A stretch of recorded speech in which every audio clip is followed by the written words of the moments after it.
দেখো গাইস, দেখো আজকে বাজার থেকে কিনে এলাম কাঁচা কাঁচা সবুজ সবুজ পেয়ারা। এই যে প্রথমে পেয়ারাগুলো ডালিয়ে নিতেছি, ও মা পেয়ারার লগে দিয়ে কিছু ময়লাও ফিটিয়ে দিছে।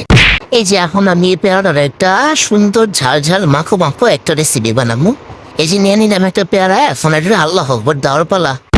এই যে এটারে জবাই দেওয়া শেষ, এখন এটারে পিস পিস করার পালা। তোমাদের কার কার পেয়ারা পছন্দ অবশ্যই কমেন্টে জানাবা। আমার মাঝে মাঝে মনে হয় কাঁঠালের জাতীয় ফল না দিয়া পেয়ারার জাতীয় ফল দিলে বেশি ভালো হইতো। এত সুস্বাদু ফল কিভাবে রাজা হইল না, রানীও হইল না, জাতীয় ফল হইল, এটা কোনো কথা? তোমরা আমার সাথে কে কে একমত কমেন্টে জানাইও। এই যে আমি দেখো পিস পিস করে নিতেছি, কিন্তু এইদিকে একটা ঝামেলা হয়েছে যে আমি বাইরে বের হই, কিন্তু একটা যে ছুরি কিনবো এটা আমার মনে থাকে না। এই বোতা ছুরি দিয়েই আমার সবগুলো কাজ করতে হয়।